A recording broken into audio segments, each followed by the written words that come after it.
Okay, I'm back with the second part of this video.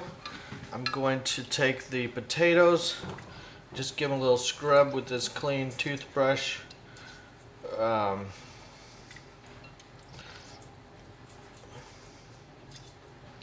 little bit of a germaphobe. Not everybody likes to scrub their potatoes, but I use these toothbrushes and I put them in the dishwasher and they come out completely clean. So yeah, I'm not using this in my mouth, just so you know. So I got that one clean. I'm going to put it in a colander with a bowl underneath and just give it one more little rinse to get any dirt, compost, or whatever else they use to grow these potatoes off of the skin, because really the good stuff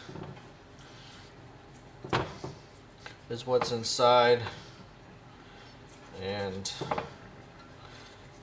dirt is not really something that adds any good flavor to the dish. Okay.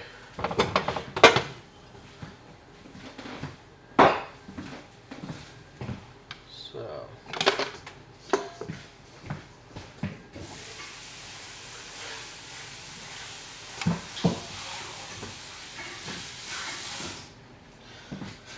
I'm gonna chop these in half.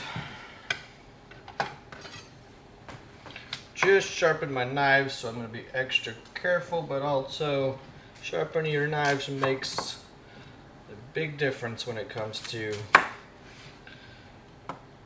being able to chop your vegetables precisely and quickly.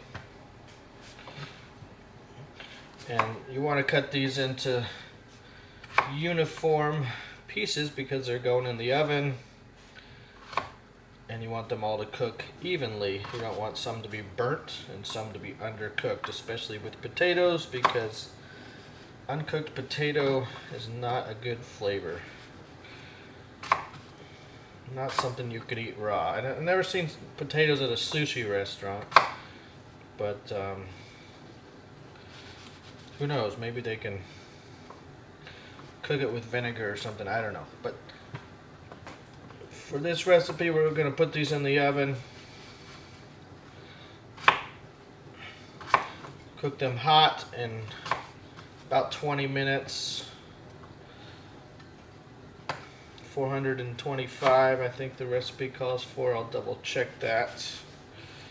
But that's usually what you would want to cook fries at, especially if they're going in the oven. You got to crank that up. If you cook them on the stove and fry them, usually that oil's pretty hot.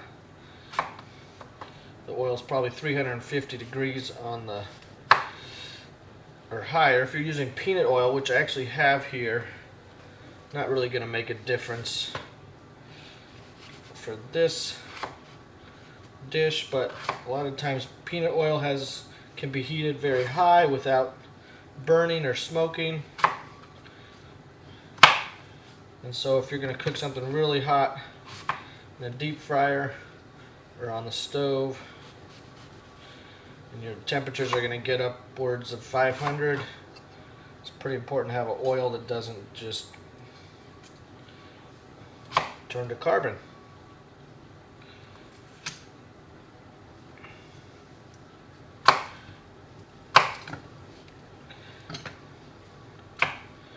So almost done with these potatoes for the fries. Just going to throw it on a baking pan with some oil, salt and pepper. Pretty simple fries, because the burgers are going to be mighty tasty by themselves.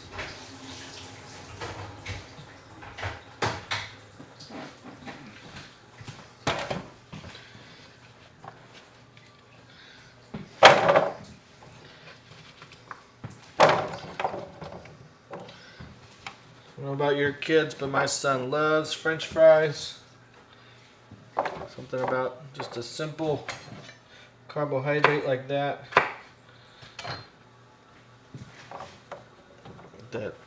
really gets him excited.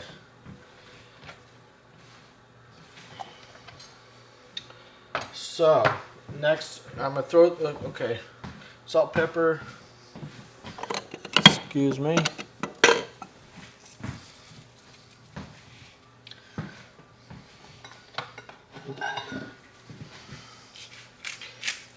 And after this, we're gonna start the carrot slaw, which is grated carrots. Can't find the grater, so I'm gonna finally chop the carrots. Actually, you know what? There's the grater right there.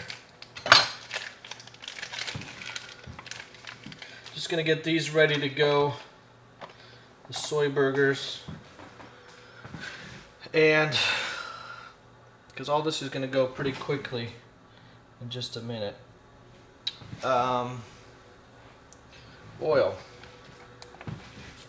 That's what I meant to grab.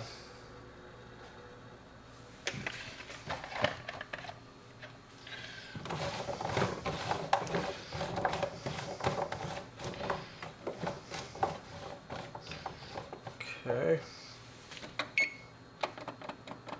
I'm gonna let that preheat for just a minute. I've already got it up there to 350 because I prepare pretty good for these videos.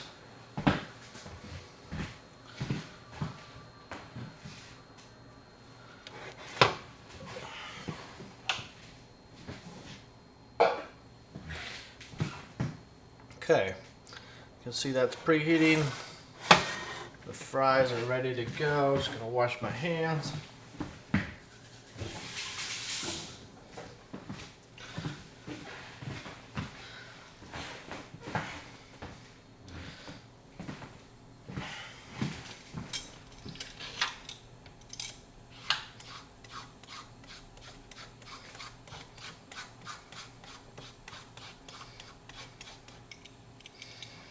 The carrot slaw is going to have carrots, the dressing,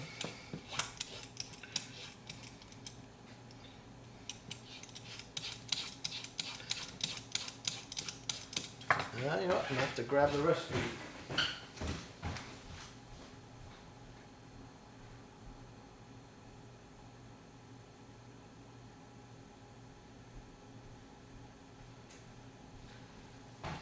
And the black sesame seeds.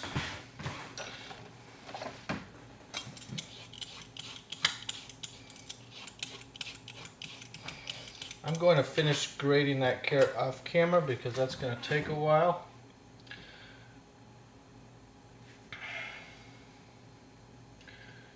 I'm going to toast the black sesame seeds.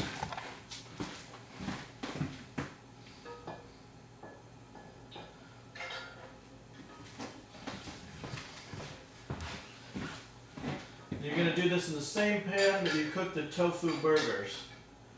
I wanted to say a little bit about tofu burgers because I know a lot of people that I know, and myself included, haven't had great experiences with a lot of tofu burgers.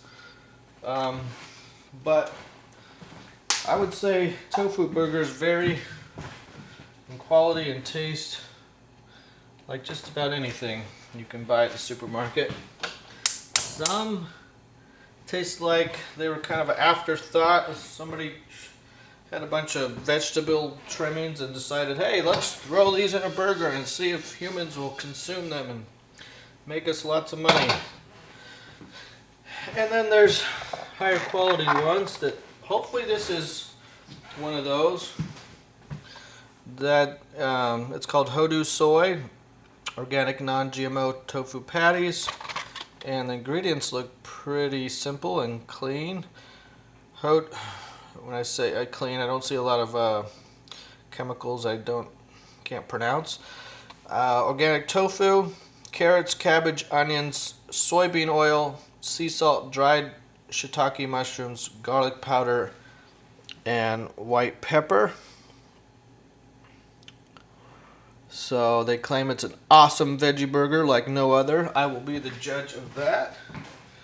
And I do try to give my honest opinion at all times, even if that hurts a little bit.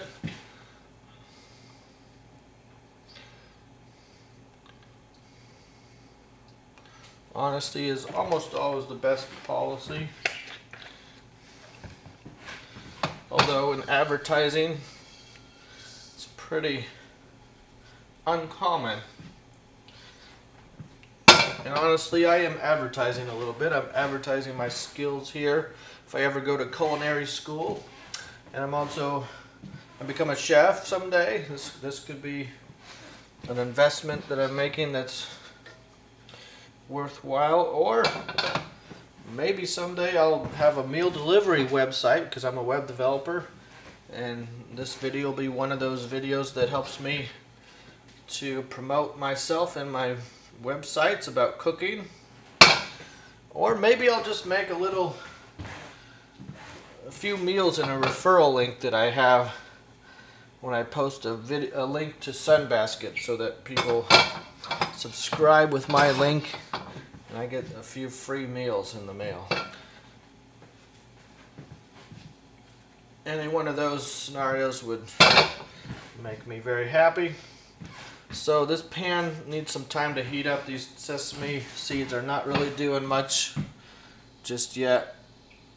Just kind of sitting there. I should have preheated the pan a little bit before I threw them in.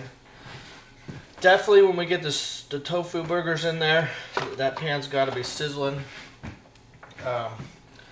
As with most burgers, you want to get some caramelization on the outside and keep the inside moist and tender.